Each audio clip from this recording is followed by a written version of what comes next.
안녕하세요. 여러분들에게 이제 동영상으로 강의를 시작하면서 개인적으로 그 연구실에 있는 컴퓨터를 좀 너무 이제 속도가 느리고 그래서 어찌된 간에 제 개인적인 사비를 들여서 최고 성능의 컴퓨터로 제가 다시 조립을 했어요.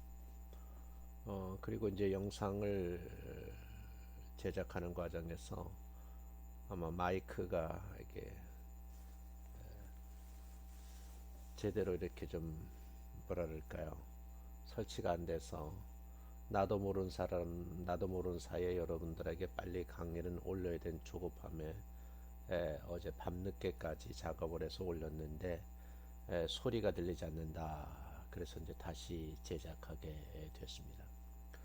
오늘 새벽 제가 일찍 일어나서요. 여러분들에게 불편하게 되는 걸 빨리 해소하기 위해서 다시 녹화를 하게 되었습니다. 아주 매우 미안하게 생각을 합니다.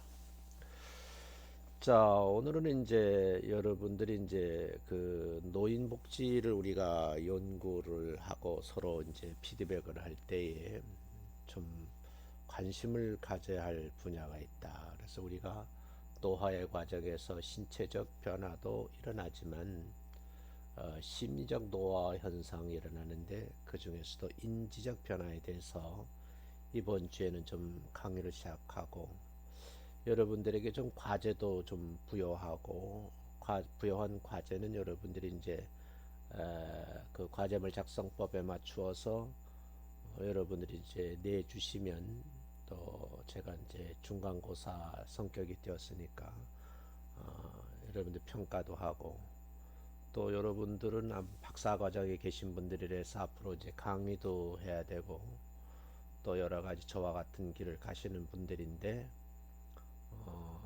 뭐 이런 일은 있어서는 안 되겠지만 어떻게 보면 우리가 살다 보면 불가피하게 부딪히는 문제들이 있죠.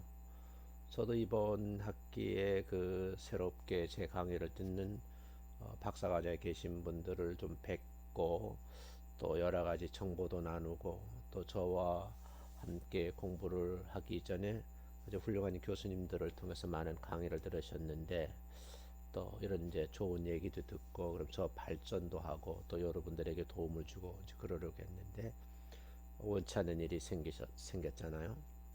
그런 것처럼 여러분들도 이제 박사 과정을 마치고 일부 제자들 가운데는 이제 그 사이버 대학 같은 데서 강의를 많이 하시잖아요. 전 여러분들 선배들인데 저도 이제 이 과정을 공부하고 사이버 대학에서 오랫동안 강의를 한 경험이 있어요. 그래서 이제 뭐 어쨌든 간에 이 동영상 제작하는 데 있어서는 뭐 불안하거나 그런 거는 없어요. 이제 많이 해봤기 때문에.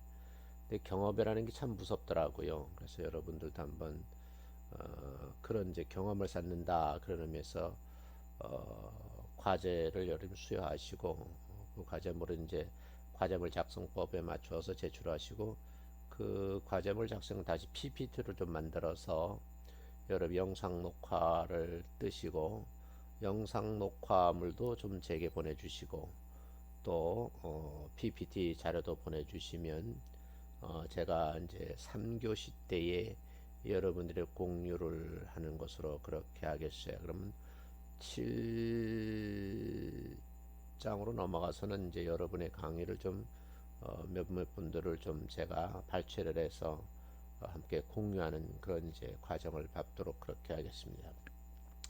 어쩌면 이제 그 대면 수업에 발표 수업하는 것이라 이렇게 생각하시면 되겠어요. 그래서 중간고사를 따로 보면 여러분이 굉장히 힘들어하시고 어려울 것 같아서 물론 제가 수업 시간에는 이제 얘기를 많이 하는데 과제물도 해결하고 또 발표하는 것도 해결하고 중간고사도 따로 보지 않고 해결하는 이런 이제 방법을 선택을 하겠습니다. 특히 이제 과학차에 계신 분들은 논문 쓰는데 굉장히 그 힘들어하시는 시간이니까 저 어떻게 하면 좀 여러분의 짐이 되지 않을까 그런 방법도 좀 생각하고 있습니다. 자, 서론이 길었네요. 자, 이제 요 부분 넘어가서 일단 이제 이번엔 인지적 변화 가운데서 심리적 노화라 그래서 지능이 어떻게 변해가는지, 기억이라는 것은 어떤 연관관계가 있는지, 그 나이가 들어가면서 변하지 않는 부분이 있거든요. 그래서 이제 지혜와 창의력 이런 순서로 강의를 하고 마지막에는 제가 이제 학부에서 주로 쓰던 PPT 일부를 좀 가지고 와서 뇌와 관련된 그런 이제 좀 정보를 함께 나누고 강의를 좀 진행하겠습니다. 자, 일단 이렇게 이제 설명을 해요. 심리적 노화라는 게 뭐냐? 외부 환경이나 발달에 된 개인의 적은 능력이라든지 문제 해결의 발달 또는 변화를 포함해서 생각을 한다. 그런가 하면 지능이나 학습 능력 등 인지적 요소와 성격이라든지 귀인 경향, 동기나 욕구 등 이 비인지적 요소와 정서적 변화가 함께 작용을 한다 그랬어요. 그래서 이제 이 심리적 노화의 기본 전제를 우리가 먼저 보면 정상적인 노화와 성공적인 노화 그리고 병적인 노화 이런 이제 노화의 사이에서 중요한 차이가 있다는 거예요. 그럼 왜 이런 차이가 존재하는가? 여기에 대해서 이제 개인에 따라서 유전적 영향을 받을 수도 있고 환경적 요인이 있을 수도 있고 또 개별화 효과라든지 또 다양한 질병 등에 의해서 커다란 차이가 있을 수밖에 없고 다양하다는 것을 알 수가 있습니다. 노화의 진전에도 불구하고 대부분의 노인들은요, 상당한 정도의 그 잠재력을 유지를 해요. 그리고 오랜 세월 동안에 살아온 그 경험에 의해서 축적된 지식들이 많으시고요. 그 지식을 활용하는 능력이 있으시죠. 우리가 이제 기술이라는데 이런 기술을 통해서 연령에 따른 인지 기능의 쇠퇴를 상쇄시킬 수가 있고요. 자아 탄력성 있게 유지를 할 수 있다. 이렇게 보는 거예요. 그래서 이제 이 심리적 노화 중에서 뇌 쪽으로 우리가 많이 생각을 해보면 우리나라에도 이제 공부를 많이 하시고 뇌를 많이 쓰시는 분이시죠. 그러면서도 장수를 하시고 지금도 활발하게 강의를 하시고 또 열심히 자기 생활에 충실하시는 이제 연세대학에서 강의를 하셨던 김명석 교수님도 이렇게 생각할 수가 있어요. 어찌됐든 간에 노화가 진행했다면서 상실의 경험이 상대적으로는 증가하지만 자원의 재분배나 사회적 구조의 개선 등을 통해서 그 상실을 최소화 또는 극소화할 수 있다는 거예요. 그러나 이제 수행 잠재력의 한계 수준까지 수행할 것이 요구되는 상황에서는 연령에 따른 수행의 차이가 있다. 이렇게 이제 여러분들이 글로 쓴 글에는 그동안 많은 학자들이 노인에 대한 연구를 많이 하셔서 그런 글들이 축적되어 있는 거예요. 그걸 여러분들이 이제 지금 많은 학자들의 글 쓰는 그 기술을 통해서 여러분들이 이렇게 이제 배우게 되는 거죠. 그러면 이제 지능 연구를 하는데 네 단계가 있다. 첫 번째 단계는 연령의 증가함에 따라서 지능은 쇠퇴한다. 여기에 대해서 이제 연구를 하는 분들이 있고 지능의 그 종류별로 변화의 그 방향성이 다르다 하는 그런 이제 가설을 세우고 연구를 하는 분들이 있고요. 그 다음에 지능의 유연성, 질적인 차이를 강조하는 이런 부분도 있다 하는 것을 알아두셨으면 좋겠어요. 그럼 지능의 좀 개념으로 가겠는데 여기서 조금 이제 어려운 거예요. 이제 우리가 연구 방법 없는 조사하면서 배운 용어들을 좀 가지고 들어오겠는데 단일 차원 대 다차원이라는 개념에서 우리가 한번 생각을 해봐야 될 것 같아요. 그래서 이 부분도 여러분에게 좀 할 일이 많은데 할 얘기가 많은데 수업 시간 이걸 다 다룰 수 있을런지는 모르겠어요. 그런가 하면 이제 결정화된 지능과 유동성 지능을 또 연구하시는 분들이 있어요. 그래서 결정화된 지능이라는 것은 지식과 경험, 판단력, 추론적 사고 등과 관련된 것으로 주로 언어적 의미라든지 단어의 조합, 수 개념 또 그리고 사회적 판단 등으로 측정을 한답니다. 또 유동성 지능이라는 것은 다양한 기초 정보에 대한 개인의 순수한 능력으로 공간 지각, 추상적 사고, 언어의 유창성, 그리고 기납적 사고 등을 가지고 측정을 하는 게 그런 지능입니다. 또 하나는 이제 언어성 지능과 비언어성 지능인데요. 언어성 지능의 측정 도구는 이제 뭐 속담에 대한 해석이죠. 우리가 많은 속담을 들었지만 그걸 해석을 하시는 분들이 있고 해석이 잘 안 되는 분이 있어요. 그리고 단어와 개념의 유사성 설명하기 등으로 이렇게 합니다. 그래서 아마 제가 수업 시간에 나오면 용어 정리라는 말, 이 개념이란 말, 개론이란 말, 이런 말들을 제가 수업 시간에 자꾸 설명을 하거든요. 근데 제가 이제 학부에서 그렇고 석박사 이제 온생분들하고 이제 대화보면 공부하는 그 스타일이라 할까요? 그 패턴이 기본에 충실하지 않았다기보다는 그렇게 강의를 하시는 분들이 많지 않은 것 같아요. 물론 이제 대학원에서 강의하는 교수님들은 그렇게 다 알고 있다고 전제하고 강의를 하시기 때문에 강조를 하는 건데, 저는 개인적으로 보기에 일단 대학원에 들어오시면 그 자기 전공 분야의 그 아주 중요한 단어들, 어휘력은 이건 좀 여러분이 갖추셔야 될 것 같아요. 그래서 학자들이 쓰는 이 고급 언어와 언어 사이를 연결해서 추론을 하고 논리적으로 설명을 하고 또 이걸 연역법이든지 귀납법이든지 이제 그 정리를 하셔가지고 그걸 입으로 발표를 하고 말로 발표를 하는 거죠. 그리고 머리로 생각한 것을 논리적 사고로 가지고 글을 써야 되는데, 근데 이것이 잘 안 돼서 어려움을 겪는 분들을 봤어요. 그 다음에 이제 동작성 지능의 측정 도구로는요, 그림 완성, 그림 배열, 이제 블록 디자인, 물체 조립, 그리고 숫자 상징 대치 등 이런 것들이 있다 하는 것도 좀 참고해 주셨으면 좋겠다는 거예요. 근데 아마 이 강의를 듣는 분들 가운데 제가 아주 짤막하게 이렇게 아주 핵심적인 키워드만 가지고 얘기를 하고 있거든요. 왜냐면 이게 이제 시간이 한정돼 있으니까. 그러니까 이 용어 자체가 이해 안 되면 제가 한국 사람이고 한국말로 하는데도 불구하고 이게 설득력 있게 들리지를 않고 다른 나라의 어떤 이상한 얘기라는 걸 이렇게 들릴 수도 있거든요. 그래서 이런 것도 한번 여러분이 앞으로 여러 강의를 많이 하시고 또 해야 될 일이니까 기본적인 좀 작업을 하시자, 이렇게 좀 말씀드리고 싶어요.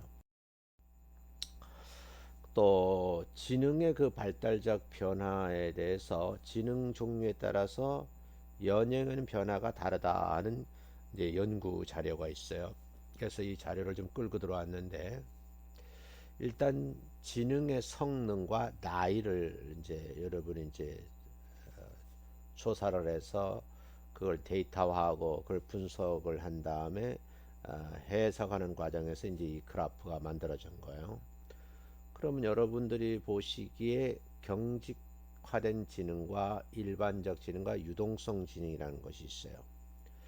그러면 유동성 경직화된 지능 같은 경우는 이제 나이가 들어가면 점점점 그 높아지죠. 그런데 반대로 여러분 이제 유동성 지능 같은 경우는요, 어렸을 때는 굉장히 높다가 어떻게 되겠어요? 나이가 들면 이제 하향 곡선을 긋는 거죠. 그런가 하면 일반적 지능은 이제 어느 정도 가다가 약간의 하향 곡선을 걷는다. 그래서 이 X축을 한번 여러분들이 도표를 보시고 연구자를 보면서 왜 이렇게 데이터화되고 수치가 데이터화되고 그 다음에 연구를 한 것에 대해서 분석하는 과정에서 해석을 하면서 이런 그래프로 표시했는지 이런 것도 이제 보시는 능력이 있으셔야 된다 그렇게 생각을 해요. 그 다음에 연구 방법에 따라 지능의 발달적 변화에 대한 결과가 다르다는 것을 이제 알게 된 거죠. 그래서 지능 검사의 상대적 수행해서 미흡에서 우수함으로 그 다음에 이제 나이에 이렇게 따라서 이제 한 거거든요. 그러면 여러분이 보시기에 점선은요 단기 횡단 자료예요.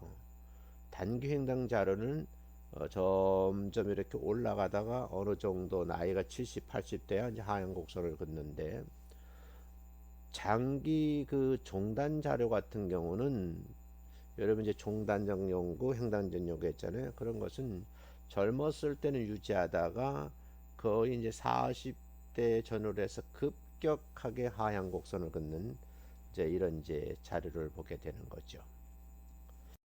자, 그다음 이제 지능의 영역별로 변화가 다르게 나타난다. 그리고 한두 개 영역의 쇠퇴가 나타난다는 이 연구 결과도 있어요. 그래서 어찌됐든 간에 그 쇠퇴 비율을 우리가 이제 한번 살펴보면 연령에 따라 지적 능력 쇠퇴를 보이는 비율이라는 거죠. 그래서 요것도 한번 그 도표를 한번 보시면서 나름대로 해석을 한번 붙여 보시길 바랍니다. 그 다음에 이제 지능 변화와 관련된 요인들이 있다. 그래서 이제 앞 시간에 용어 얘기를 했거든요. 그러니까 노인복지 쪽에서 노년약 쪽에서 쓰는 이제 용어들이에요. 그 코호트 차이라든지 코호트가 뭔지를 아셔야지 되네요. 교육의 수준, 상준하, 사회적 요인은 여러 가지가 있겠죠. 우리가 성격 이론 배웠잖아요. 그 사람의 성격이 온순하던 사람이 어느 어떤 환경적 변화 때문에 이제 과격해지는 그런 현상. 또 건강을 유지하는데 생활 습관하고는 어떤 이제 인과관계가 있고 상관관계가 있는지 뭐 이런 거 등등 이제 생각하는 거죠. 지능 변화에 관련된 요인들이 이렇게 있다 이렇게 이해를 하시면 되겠습니다. 그러면 성인기 이전과 이후에 지능의 질적 차이가 있는가? 그래서 성인기 지능의 개념은 성인기 이전과는 다르다 하는 이제 그 연구가 있어요. 그 스턴버거가 이제 연구한 건데 어떻게 보면 그 속도와 불안 수준에 대한 연구도 있거든요. 그래서 이런 연구 논문들을 여러분들이 이제 만약에 노인 쪽 연구한다면은 변수와 변수 사이가 이제 정해지겠죠. 뭐 이거를 이제 여러분들이 뭐 여러 가지 이제 연구 방법도 기법들이 있잖아요. 그래서 여러분 SPS라고 하는 이제 통계 프로그램을 써서 이제 분석하는 방법도 있고 요즘은 이제 에이모스를 이제 쓰는 경우도 있잖아요. 그 두 개 다 쓰는 분들도 있더라고요. 그러니까 여러분들이 이제 대학원에서 이제 공부를 하실 때 연구 방법론을 공부하신다든지 그리고 우리 학교 그 오창태 교수님이 이런 쪽을 좀 해박한 지식을 가지고 있어요. 그래서 강의하실 때 좀 잘 들으시고 하시면 논문을 보는데 상당히 유익하지 않을까 그런 생각을 해요. 그다음 이제 기억으로 좀 넘어가겠는데요. 기억이라는 게 뭘까? 한마디로 말하면 경험의 저작물이라는 거예요. 그러면 저장된 경험들을 불러내는 것이 기억과 문제 해결의 열쇠이겠죠. 그렇다고 하면 기억력이라는 것은 인간이 환경으로부터 학습할 수가 있고 그 지식을 활용할 수 있게 한다는 거죠. 그래서 기억이라는 말과 기억력이라는 말을 좀 구분하셔야 돼요. 그런 다음에 기억에 대한 학문적 접근 방법들이 있는데 지금 화면에 보이는 대로 정보 처리 과정을 연구하는 분들이 있고 생물학적으로 이제 접근해서 연구하는 분들이 있다. 자, 그러면 정보 처리 과정 접근이라는 것이 뭔가? 그 사람들이 정보를 인식하는 순간부터 이를 사용할 때까지 정보로 무엇을 하는지 밝히고자 하는 이제 그런 과정이에요. 그래서 여기에는 이제 인간이 필요한 정보를 추구하면서 주어진 시간에 제한된 양의 정보만을 다룰 수가 있고, 감각으로부터 얻은 정보를 저장하거나 나중에 회상하기에 적당한 형태로 전환하는 일련의 과정을 거친다, 이렇게 보는 거죠. 근데 이 정보는요, 입력과 저장과 인출이 세 단계를 통해서 기억으로 전해야 되거든. 일단 오감을 통해서 우리가 정보를 입력을 해야 돼요. 그 입력한 정보를 저장을 해야 되거든요. 그러면 우리가 이제 오감을 통해서 들어오는 정보를 저장하는데, 여기 이제 단기 기억 장치가 있고 장기 기억 장치가 우리 뇌 속에 있죠. 그 단기 기억 장치는 어떻게 보면 좀 순간의 시간이 지나면 잊어버리는 거죠. 그럼 잃어버리지 않고 이 기억 속에 있는 것을 회상시키려고 하면 장기 기억 장치로 넘어가야 되겠죠.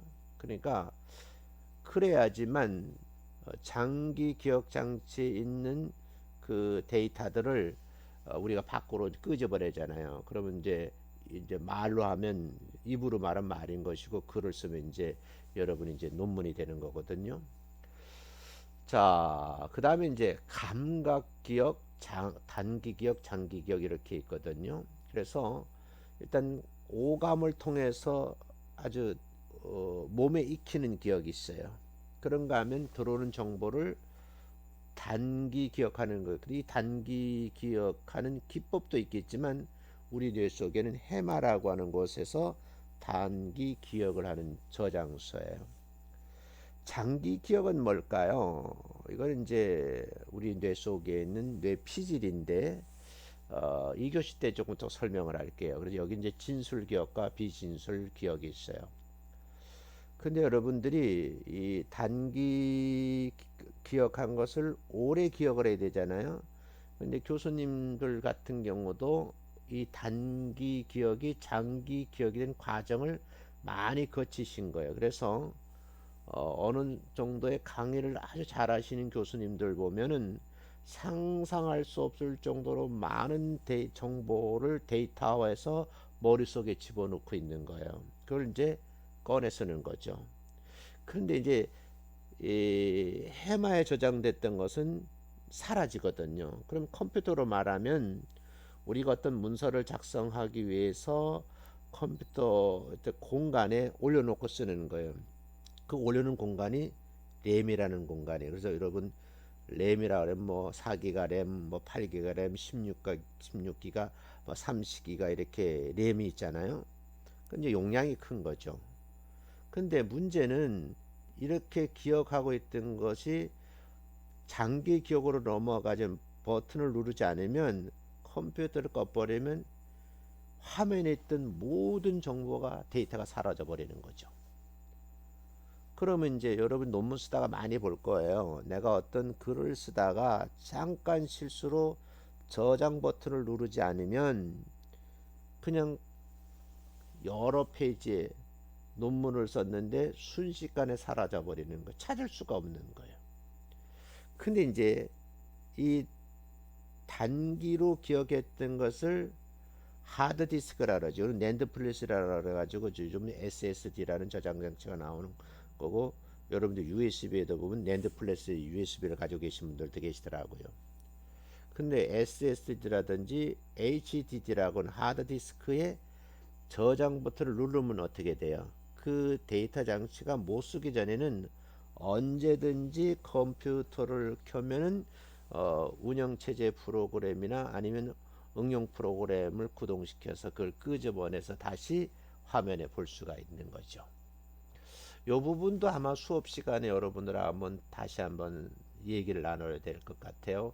그러니까 이런 것들이 어떻게 보면 어르신들이 되면 단기 기억은 잘 못하시지만 장기 기억의 고수들이 있어요. 그래서 아주 대단한 분들이 우리 주변에 많답니다. 그래서 마지막으로 인출 시 재인과 회상에 대해서도 좀 설명을. 그 다음에 이제 생물학적 접근인데요. 의식적 기억을 조절하는 구조이고, 진술적 정보를 기록한 주요 기관인 해마라고 하는 해마와 부호화 인출의 전략을 생각 기능하는 전두엽, 그 전두엽 뇌피질이라고 하거든요. 이런 것에 이제 연구를 하는 거예요. 생물학적으로 연구를 하는 거죠. 그리고 우리 여러분 인행사에서 이제 우리 프로이드를 배웠잖아요. 무의식적 기억을 조절하는 기관들 중 지각과 운동 기술을 조절하는 선조체라고 있어요. 그리고 근육 조건화에 관련된 손해라는 것이 있고요. 정서 조건화와 관련된 편도체라는 것이 있고요. 직접적 점화와 피질 간의 관계 등 이런 이제 연구를 통해서 한번 기억을 한번 들어가 보자 하는 이런 생물학적인 접근 방법이 있다. 아마 다음 시간에 제가 학부 때 쓰던 PPT를 좀 가지고 와서 더 자세하게 한번 설명을 좀 하도록 그렇게 할게요. 일단 그렇게 보시자고요. 다음, 기억 변화에 관련된 요인들인데 여기서부터는 2교시 때 좀 이어서 하고요. 1교시는 이제 여기서 마치도록 그렇게 하겠습니다. 굉장히 수고하셨어요. 2교시 조금 연장되면 3교시까지 가지 않을까 그런 생각을 하는데 제 강의 계획은 2교시까지만 강의하고 여러분들이 이제 좀 작업을 하시는데 PPT를 만들어서 올려주면 3교시 아니면 다음 주차에 이런 PPT 동영상을 공유하는 그런 시간을 갖도록 하겠습니다. 수고 많이 하셨습니다. 감사합니다.